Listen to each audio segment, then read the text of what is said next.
इस वीडियो में आज हम आपको भारत की कुछ ऐसी अनसुनी और रहस्यों से भरी जगहों के बारे में डिटेल में बताने वाले हैं जिसके बारे में शायद ही आपने कभी सुना होगा। तो इस वीडियो को अंत तक देखना न भूलें और हमें कमेंट बॉक्स में जरूर बताइए कि आपने ऐसी कितनी जगहों के बारे में सुना है। नमस्कार दोस्तों, आपका मेरे चैनल में बहुत बहुत स्वागत है। क्या आपने ऐसे गांव के बारे में सुना है जहां किसी भगवान का नहीं बल्कि मोटरसाइकिल का मंदिर है? जोधपुर के एक गांव में ऐसा मंदिर है जिसमें भगवान की पूजा नहीं बल्कि 350 सीसी रॉयल एनफील्ड बुलेट की पूजा की जाती है। माना जाता है कि सन 1988 में ओम बन्ना नाम का एक व्यक्ति यहाँ से होकर गुजर रहा था। तभी अचानक बैलेंस खो जाने की वजह से उसकी बाइक एक पेड़ से टकरा जाती है और उसकी मृत्यु हो जाती है। इस घटना के बाद पुलिस इस मोटरसाइकिल को घटना की जगह से उठाकर पुलिस स्टेशन ले जाती है। अगले दिन ये बाइक पुलिस स्टेशन से गायब हो जाती है और उसी जगह पर पाई जाती है जहां ओम बन्ना का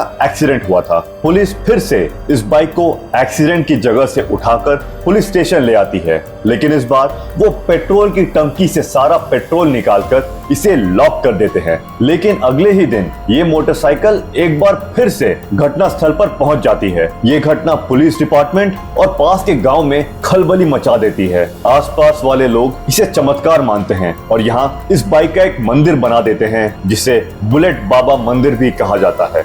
ऐसा कहा जाता है जो भी यहाँ से होकर निकलता है वो इस मंदिर के दर्शन जरूर करता है और उसकी यात्रा सुखमयी रहती है। राजस्थान के जैसलमेर में एक ऐसा गांव स्थित है जहां पर ऐसी भूतिया आवाजें सुनाई पड़ती हैं जो सभी के सोच से परे है। इस गांव को कुलधारा कहते हैं। ऐसा कहा जाता है कि आज से लगभग 200 साल पहले यहाँ 1500 पलीवल ब्राह्मण रहा करते थे। ये पूरा गांव उन्हीं ब्राह्मणों के द्वारा 13वीं शताब्दी में बसाया गया था। ये लोग इस गांव में गेहूं, जवार और चने की खेती किया करते थे। खेती करने के लिए ये लोग ककनी नदी और कुओं के पानी का इस्तेमाल करते थे। समय के साथ साथ इस नदी और कुओं का पानी सूखने लगा और खेती करने के लिए पानी की कमी होने लगी। पानी की कमी के चलते और जैसलमेर राज्य मंत्री के अत्याचारों से तंग आकर ये ब्राह्मण इस गांव को छोड़ने लगे। फिर अचानक एक रात बचे खुचे ब्राह्मणों ने एक साथ उस गांव को छोड़ दिया। तब से लेकर आज तक ये गांव बंजर और सुनसान है और यहाँ अभी तक कोई भी नहीं रह पाया है। इस सुनसान गांव में लगभग 600 घर और 3 शमशान घाट बने हुए हैं। तो इस बात से आप अंदाजा लगा सकते हैं कि यहाँ कितने परिवार रहते होंगे। जब भी कोई यहाँ रहने के लिए आता है यहाँ कुछ अजीबोगरीब आवाजें सुनाई देती हैं और लोगों को परेशान कर यहाँ से भगा देती हैं। इस जगह के भूतिया होने का लोगों द्वारा किया गया दावा तब सच होता दिखाई देता है जब 2010 में इस रहस्य का पता लगाने के लिए 30 लोगों की एक्सपर्ट्स की एक टीम यहाँ एक रात रुकती है और उनके द्वारा भूतिया आवाजें, चलती हुई परछाई, बात करने वाली आत्माएं और कुछ ऐसे ही असाधारण घटनाएं रिकॉर्ड की जाती हैं। ऐसा कहा जाता है कि यह गांव श्रापित है। इसे पलीवाली ब्राह्मणों ने श्राप दिया था कि उनके बाद इस गांव में कोई नहीं रह पाएगा, इसलिए इस जगह को लोगों द्वारा भूतिया जगह का नाम दिया गया। इसके बाद गवर्नमेंट द्वारा इसे टूरिस्ट प्लेस बना दिया गया है।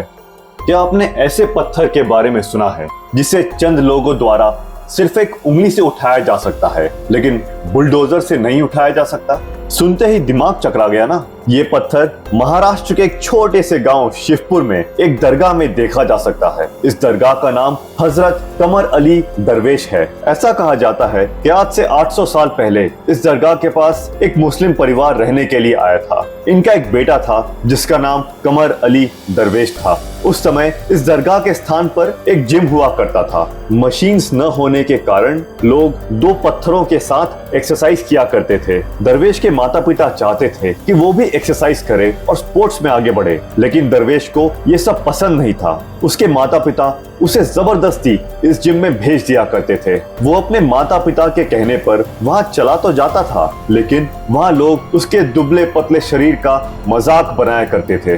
दरवेश एक बहुत संवेदनशील प्रकृति का इंसान था और छोटी सी उम्र में ही उसके पास कुछ असाधारण शक्तियाँ थी जिससे सब लोग अनजान थे। एक दिन जब सब उसका मजाक उड़ा रहे होते हैं तो वो परेशान होकर बोलता है कि तुम्हें क्या लगता है कि मैं मूर्ख और कमजोर हूँ, और उनको श्राप देता है कि कोई उस पत्थर को तब तक नहीं उठा पाएगा जब तक मेरा नाम यानी दरवेश नहीं पुकारेगा। तब से इस पत्थर को 11 आदमियों द्वारा अपनी एक उंगली पर दरवेश नाम पुकार कर ही उठाया जा सकता है। 18 साल की उम्र में ही दरवेश की मृत्यु हो जाती है और उसे संत घोषित कर यहाँ उसकी दरगाह बना दी जाती है। ऐसा कहा जाता है कि जिसने भी इस दरगाह को नुकसान पहुंचाने की कोशिश की है उसे ही नुकसान पहुंचा है।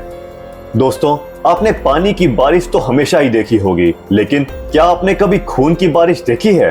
15 जुलाई 1957 को केरला राज्य के वायनाड जिले में एक तेज बारिश होती है।